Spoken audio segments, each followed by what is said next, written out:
That's right, Bob. Tim Griffin has made an appearance here, kind of checked out the decor and then headed back, getting ready for the big party tonight. This is also where the state GOP is having their watch party. The guys had taken normal precautions. They'd even deadbolted their front door, but it simply didn't matter. The burglars were so brazen, they literally ripped parts of the frame right off.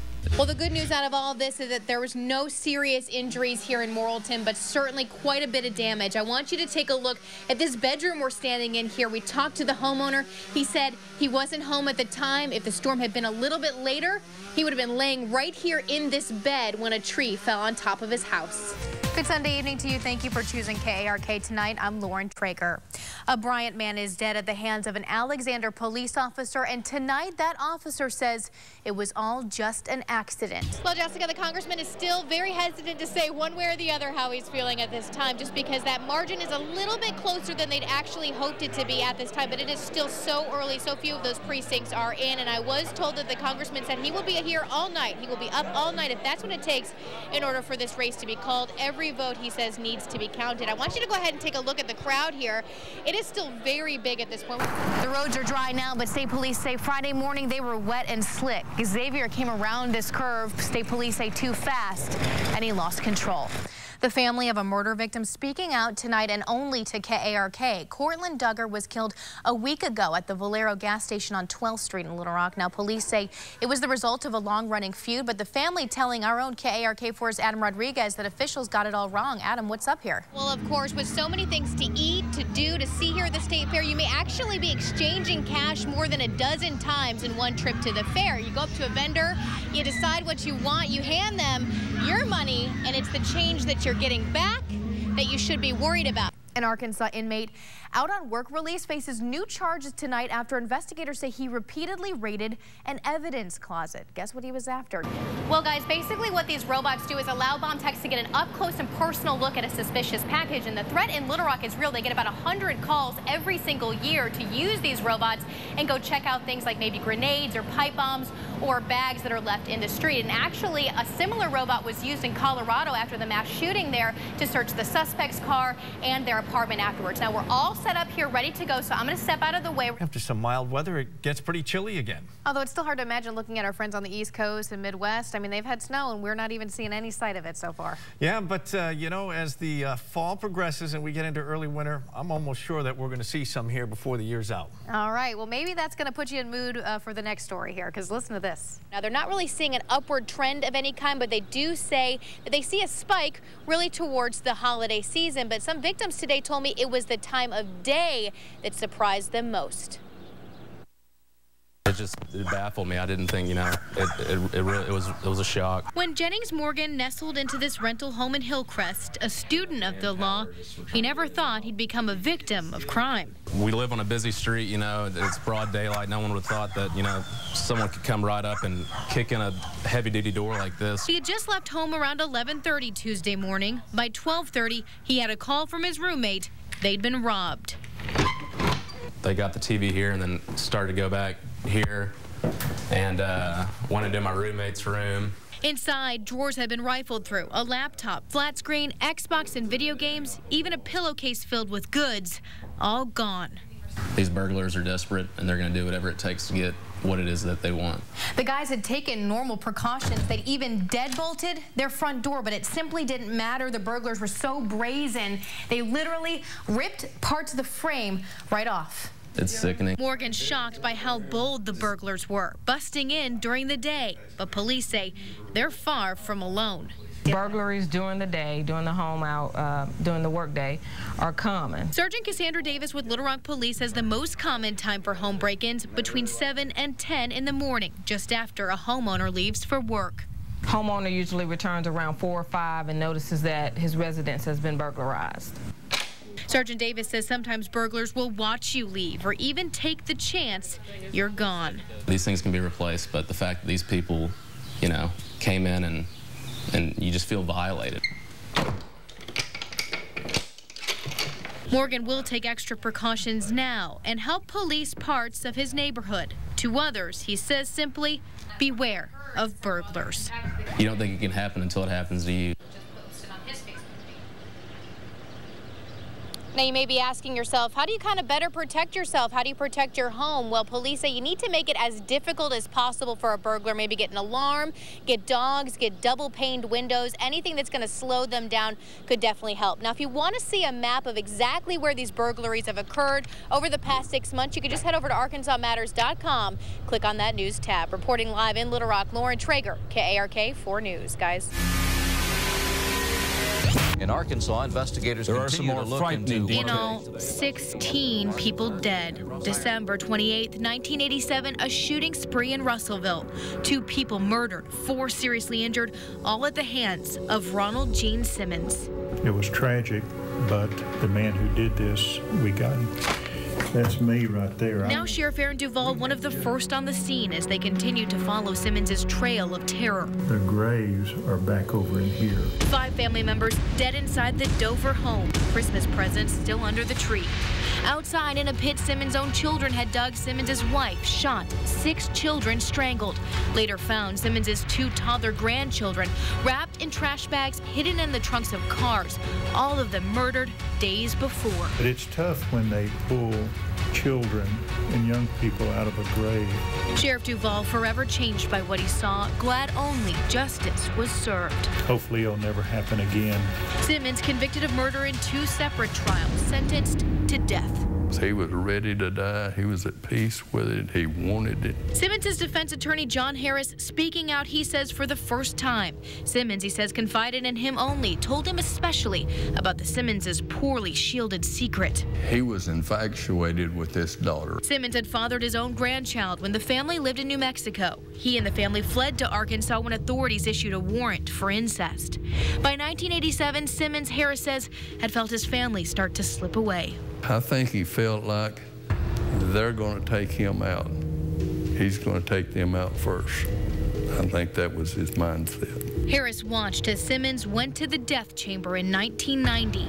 Though he'd said all along he wanted to die, when the injection began, Harris says Simmons started writhing. The only explanation I can find for that is that either that lethal injection caused him excruciating pain, or he saw something on the other side of life that he didn't like. But blame, Harris says, should be shared.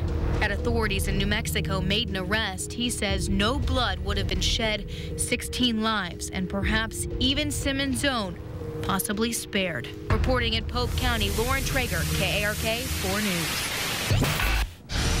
This is KARK 4 News at 5. Good Sunday evening to you. Thank you for choosing KARK tonight. I'm Lauren Trager. A Bryant man is dead at the hands of an Alexander police officer, and tonight that officer says it was all just an accident. This is an update to a story we first brought you at 6 Saturday. Now, state police say around 4:30 Saturday afternoon, Officer Nancy Cummings saw 30-year-old Carlton Wallace walking along Brookwood Road in Alexander. She told state police he had a gun tucked into his waistband. She then says she saw him toss it into the woods, but while searching him as she tried to arrest him, Officer Cummings says her gun just went off. Wallace later died at a hospital. Tonight, the Alexander police chief says even though Cummings has less than a year on the job, she, like his other officers, was properly trained. Now, Officer Cummings is on paid leave tonight while state police continue to investigate this. Ultimately, it's going to be up to the prosecutor to decide about any possible charges. Now to another KARK 4 News update. The man believed to have robbed the First Security Bank in Benton behind bars tonight, you could say, all thanks to his brother. Listen to this. This man, the one you see right there, 52-year-old Bruce Eccles, was arrested Saturday, charged with aggravated robbery and theft of property. But here's how it all went down. Bryan police say they received a tip about the bank robbery, and while they were following up on it, they just happened to pull over Eccles' brother, Terry Eccles. That led Benton police to Bruce Eccles, who they say confessed to the crime. Now, police say they found wads of cash and other evidence. Both brothers now face charges, and officers think they'll add even more. Take a look. This video no doubt brings back moments of terror for employees inside the Crawford County Courthouse last September. It's surveillance video of a shooter roaming the halls, police say looking to kill a judge. Instead, he injured one employee. He was killed in a shootout with police also. Since then, major security changes were made at that courthouse and at others around the state. But at 10 this Thursday, on the exact one-year anniversary of that incident, there will be a memorial service. It's a time the judge says the community still needs to heal and give thanks. It will be open to the public. Entergy reporting 2,000 homes in Pulaski County without electricity tonight after a storm blew through the state Friday, but some around the state are still pretty upset that power hasn't been restored to them. And they say it's not because they can't watch TV. KARK4's Jocelyn Tovar joining us now. She talked to people in Saline County. They're reaching their breaking point, Jocelyn. All right, Jocelyn, thank you very much. Turning now to our Central Arkansas Crime Stoppers report for the weekend. Deputies looking for a man wanted for failing to appear on a statutory rape charge. This week's most wanted is 36-year-old Miguel Alcantar. He stands 5 foot 10 inches and weighs 175 pounds. Now, his last known address was 114 Nichols Drive in Dumas and 300 North Baldwin in North Little Rock. Those are his last two addresses. Deputies warn he may be dangerous, so if you know anything about him, you're asked to contact Pulaski County Sheriff's deputies or call them right there at the number you see on your screen. A reward of up to $1,000 could be yours if you've got information that leads to an arrest.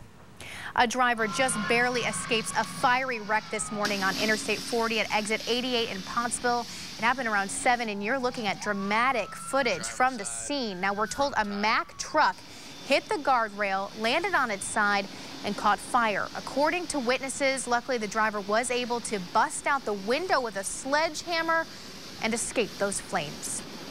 The Two Rivers Park Bridge undergoing work this week, so if you're going there to walk your dog, you might want to listen up to this. Officials say starting tonight, the bridge will close nightly from 10 at night until 5 in the morning. Now, crews will be on scene doing some warranty work. That work is expected to wrap up next Saturday, September 15th. And another area to avoid this week, the Highway 70 bridge over the Cache River in Prairie County. Lane closures will begin Tuesday, September 11th. The Arkansas State Highway and Transportation Department says it will be in effect between 9 in the morning and 3 in the afternoon. That's weather permitting. The inspection will require an alternating lane closure between the east and westbound lanes. Motorists are asked to use extreme caution when traveling through that area. And one more spot for drivers to look out for next week. Crews will be performing geotechnical sampling on Highway 67 in Jacksonville, requiring a nighttime lane closure there. Now, officials with the State Highway and Transportation Department say the sampling will require the southbound outside lane near the Main Street exit to be closed Monday and Tuesday night between 7 and 6, 7 at night and 6 in the morning each night. Again, their weather permitting as well. Drivers asked to exercise caution there too when traveling through that area and all highway work zones, of course. Okay, of course, we know it still stings very much. It was such a tough loss for the Hogs last night. 3 major injuries, just a huge upset. But tonight, fans are dealing with not only that loss, but an extreme drop in the top 25 poll. Losing to Louisiana Monroe in the Sun Belt Conference has knocked the Razorbacks out of the top 25. They were previously ranked 8th. The 34-31 overtime loss caused the team the second largest fall out of the rankings in history, guys, in history. Now, adding to the trouble, number 1 this week, Bama, who the Hogs will face next week. Fans not taking the loss lightly, and we asked you on our Facebook page, do the Hogs deserve the drop out of the top 25? And here's what some of you had to say. Valerie Lynn Smith-Bowen says, yes, they didn't play like an 8th-ranked team. Poor coaching, poor decision-making, unprepared, inexperienced players. Now, Tony Stark says, no, we shouldn't have fell. Maybe we should have fell a few spots, but not out of the top 25. And Candace Rhea writes, after what we saw last night, yes. So disappointing. And finally, Sue Johnson says, no, I don't think we should have. We had 3 players that got hurt, and that alone is enough to upset the whole team. Give them a break. She says, I will always be a Razorback fan, win or lose. Woo Pig Suey, go Hogs. And of course, we always want to hear your reactions as well. Just head over to the KARK Facebook page and let us know what you think. And of course, the Hogs may have lost, but War Memorial Stadium raked in revenue from ticket sales. Now, we're told the house was sold out ultimately at close to 55,000 seats. So at $55 a pop for a ticket, we calculated revenue raised was close to $3 million. Of course, it remains to be seen just how much the Ole Miss game in Little Rock later in the season will generate. Still to come tonight, most everyone looking to save money wherever they can, and that includes when it comes to your utility costs. Tonight, some tips to keep that bill down so you can spend your hard-earned cash on other things. And here's a hint, it's in your kitchen. That's in our Money Savers report.